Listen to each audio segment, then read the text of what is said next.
The theme of the Rodong Sinmun piece is that North Koreans shouldn't worry too much about the hardships resulting international sanctions against Pyongyang's nuclear weapons program, because material goods are much easier to replace than precious ideology. If one falls captive to the imperialist ideology and culture, one would be powerless though one has powerful military strength. This is a bitter lesson taught by history. The reactionary ideological and cultural poisoning paved a way for aggression by the imperialists in the past, and it is now playing the leading role in aggression.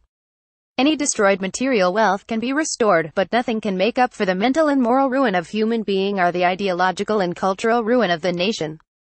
The reactionary culture of the bourgeois is an ideological poisoning making the people morally degenerate, but the socialist ideological culture and ideological and mental food totally favoring the independent requirements and creative activities of the popular masses.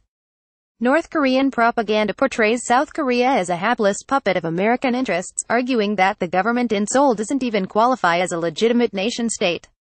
Rodong Sinmun's editorialists doubtless felt it was important to issue this warning about cultural and ideological contamination before the Moon Kim summit, especially given speculation that they will discuss formally ending the Korean War after 6 decades.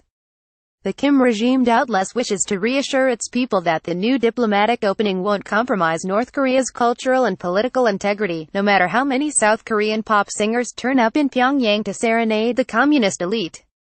It's easy for state-managed propaganda writers to insist that ideology is more valuable than material goods when other people are bearing the brunt of sanctions against the Kim regime. There is growing evidence that tough new sanctions imposed on North Korea to stop its nuclear weapons and missile programs have begun to bite, and bite hard, the New York Times reported on Friday. Factories have closed because of a lack of raw materials, fishermen have deserted their boats, and military units are resorting to charcoal engine vehicles and even ox-driven carts for transport.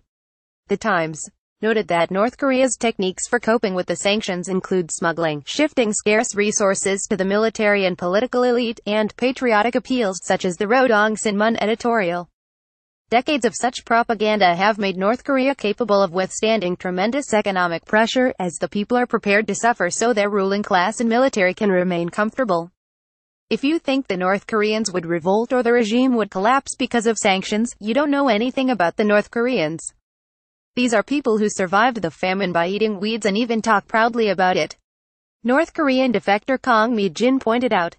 The key difference this time, according to the more optimistic analysts, is that North Korea is suffering a degree of sanctions pain that its people simply cannot absorb, especially since China signed onto the sanctions program.